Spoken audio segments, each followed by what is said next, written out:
Olá, internautas! Estamos iniciando mais um programa Literatura e Prosa. E a prosa hoje é sobre literatura.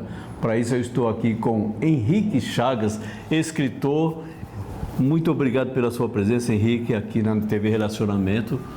E ele vai nos falar um pouco sobre a trajetória do Tavares Terra, da família Chagas, que, pasmem, é descendente dos visigodos da Europa antes da formação de todos os reinos europeus. Exatamente. Por gentileza, Henrique.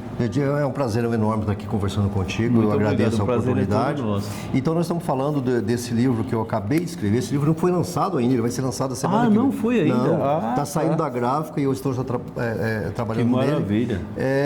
A história é a micro-história dentro da história, né? Porque eu estou contando a história do Brasil, sabe? A partir da minha família. Então, eu sou descendente dos portugueses de Açores, né? E eu comecei a construir essa história da família a partir da história do Brasil. Então, meus parentes não são nenhum personagem que está no livro de história, mas fizeram parte da história e ajudaram a construí-la. E vão acabar indo para as páginas da história depois dessa produção aqui. Com certeza. Né? Porque eu creio que os interessados em livros didáticos vão colocar essa história, introduzir na história. Com certeza.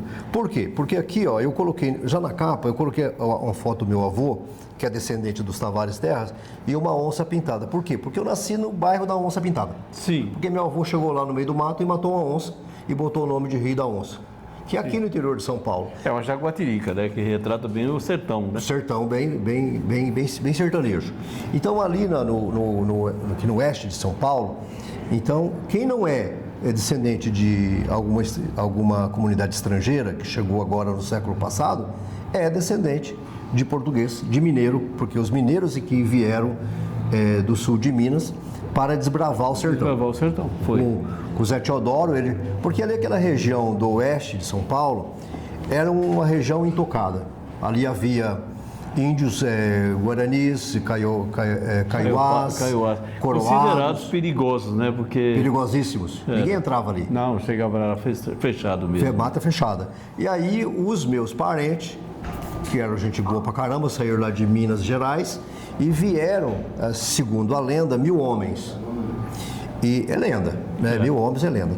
E vieram e expulsaram os índios. Eles foram empurrando os índios para a região do Paraná, né, para ir conquistando as terras.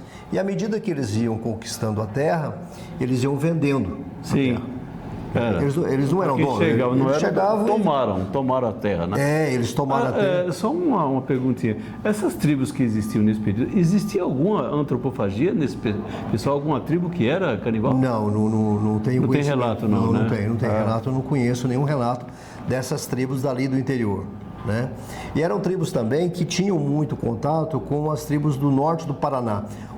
As tribos do norte do Paraná já eram tribos catequizadas pelos padres jesuítas, que eram espanhóis, porque além de Botucatu, era Espanha, era o Tratado de Tordesilhas. Ali se chamava província de Guairá, ali ao norte do Paraná inteiro. Sim. Então teve várias reduções que foram destruídas pelos bandeirantes paulistas, que é o caso de Santo Inácio, que existe a cidade de Santo Inácio do Norte do Paraná. De Loyola? É isso. Inácio de Loyola, né? Isso, que é o fundador dos jesuítas. Fundador do jesuíta. O emprego do jesuíta aqui foi graças a Inácio de Loyola, né? Sim. Aí eles estiveram aqui, né? Os jesuítas, eles catequizaram. Então não eram índios assim. Só que do lado de São Paulo, do lado de cá do Paranapanema, eram índios bravios, índios muito bravos. Então, ninguém entrava lá. Mas o Zé Teodoro, com a turma deles, conseguiram empurrar os índios. Eu diria que eles empurraram para cima, entende? Empurraram, eliminaram, né? Eliminaram. Mas vamos ser honestos, eles eliminaram mesmo, foi mataram. Uma verdadeira extinção. Sim, teve a Guerra dos Índios em 1850, que foi uma matança geral, né? E, por isso a conquista do Oeste paulista, ela é pior do que a conquista do Oeste americano. Eliminou muito mais índio do que as tribos Cheyenne, Sioux que havia naquela região lá. Foi uma matança geral. E aí pegaram as terras, né, devastaram a natureza inteira. Hoje você tem até a onça que eu coloco na capa que o meu avô matou, não existe mais. Então, né? Mas você sabe que os relatos da extinção desses índios não constam nos livros de história daqui. Nenhum. Eu sou professor de história há 30 anos e nunca vi relato desse tipo lá. da extinção desses índios do Oeste Paulista. Não, mas não existe livro. Não, assim, Algum comunicado, porque deveria ter passado de geração em geração e o pessoal escrito sobre isso. Eu fui atrás desse livro por uma seguinte opinião. Meu pai era conhecido como José Terra. José Terra. Meu nome é Chagas. Eu sempre me perguntei, por que o senhor é chamado de Terra e não tem o nome de Terra no nome? Ah, é um apelido. Ninguém sabia. E pegou. Não, pegou, mas ninguém falava nada. Aí eu fui atrás de documentos.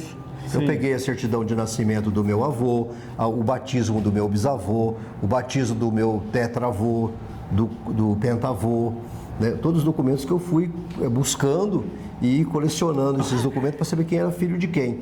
E aí... Acabou chegando na Europa. Aí eu cheguei na Europa, eu cheguei nos visigodos ainda. Aí eu cheguei lá em Portugal. Derrotaram o Império Romano. Exatamente. Nossa. Então esse povo que derrotou o Império Romano lá, os bárbaros, os visigodos, eles derrotaram por volta de 500, 600, e foram derrotados pelos otomanos. Sim. E depois revoltaram-se e tomaram Portugal.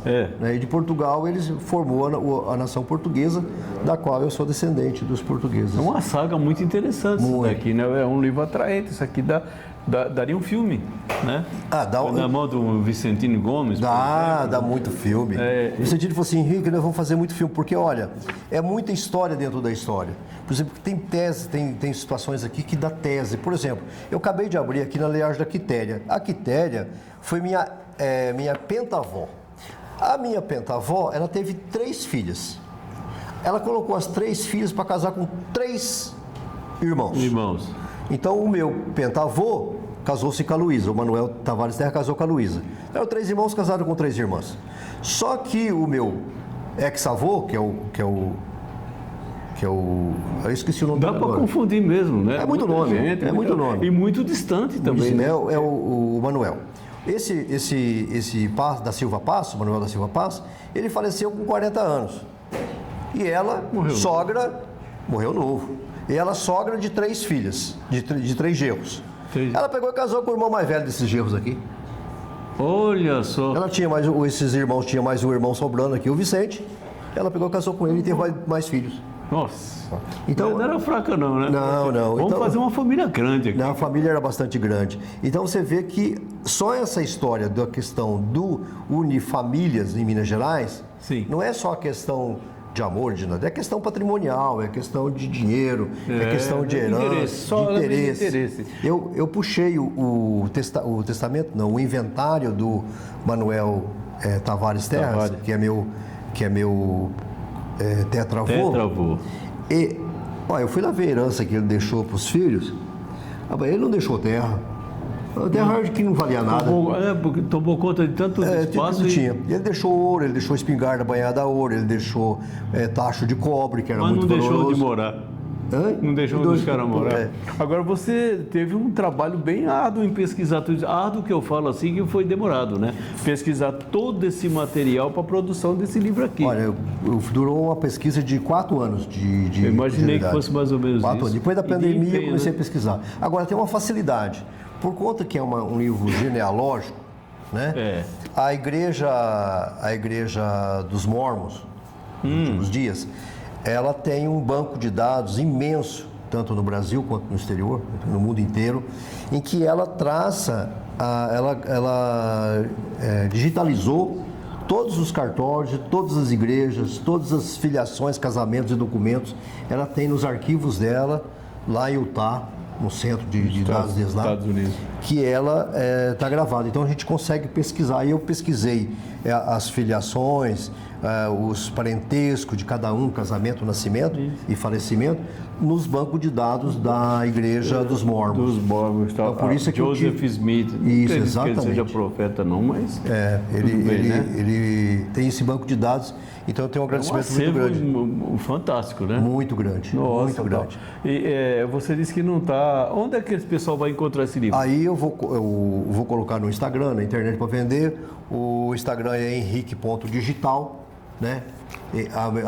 O henrique.digital é onde que eu vou dar o link para as vendas, porque está saindo agora. Tá no forno. Está no forno, está até quente aqui. Tá mesmo. E aí que eu vou colocar a venda que estou lançando agora. E começa também o debate, porque não é um assunto porque ele quebra várias lendas, vários paradigmas. Né? Só um exemplo.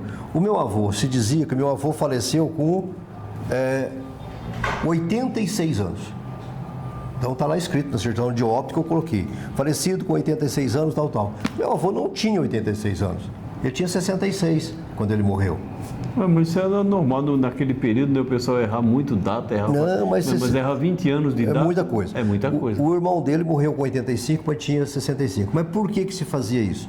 Porque a lei de terras de 1850, né, promulgada pelo imperador, dizia o seguinte: só é dono da terra quem é branco e estiver na posse da terra. Tem que estar morando lá, senão... Quem tava... Então, como que eles vão dizer que eles possuíam a terra antes de 1850, se eles não nascessem antes de 1850? Já começou as jogadas a partir daí, né? Claro, então ele não podia ter 66 anos. Como ele nasceu em 1842, então ele botou lá que ele nasceu em 1822. Por quê? Para ter 20 anos a mais, para ter a posse. Eu estava na posse, eu estava vivo. Então o meu avô tem 20 anos a mais, o outro tio-avô tem, todo mundo tem 20 anos a mais. Tudo naquela época, quando você chegava na igreja e ia dizer para o padre que você tinha aquela idade, ou que faleceu, quantos anos tinha? 105 anos. Não tinha. A circulação foi... Não tinha, porque é toda uma... E eram analfabetos esse povo, hein? Mas tinha um pessoal de cabeça por trás. Tinha. Eles eram muito... Ô Henrique, eu gostaria que você deixasse suas redes sociais, porque as pessoas vão procurar por esse livro, as pessoas que gostam de leitura vão procurar por ele. Deixa as suas redes sociais, por gentileza. Olha, eu tenho a principal do livro, que é henrique.digital, que é a minha pessoal e que eu estou trabalhando no livro. E Verdes Trigos é da editora, que é a minha editora, Verdes Trigos, @verdestrigos ou @henrique.digital. Ok. Então eu estou colocando à venda esse livro aqui, que é um trabalho que demorou 4 anos para fazer, mas é a história do Brasil e na qual eu coloco a minha história no meio. A introdução da sua história, da família na história do Brasil. Exatamente. Fantástico. Gente, eu conversei aqui com o Henrique Chagas, escritor e pesquisador sobre a genealogia da família, que vem desde os visigodos. É um livro muito interessante, vale a pena ler. Henrique, obrigado pela sua presença. Eu que agradeço. Muito obrigado por você ter comparecido na TV Relacionamento. Obrigado pela oportunidade. E assim nós encerramos mais um programa Literatura e Prosa. Obrigado, um abraço e até a próxima.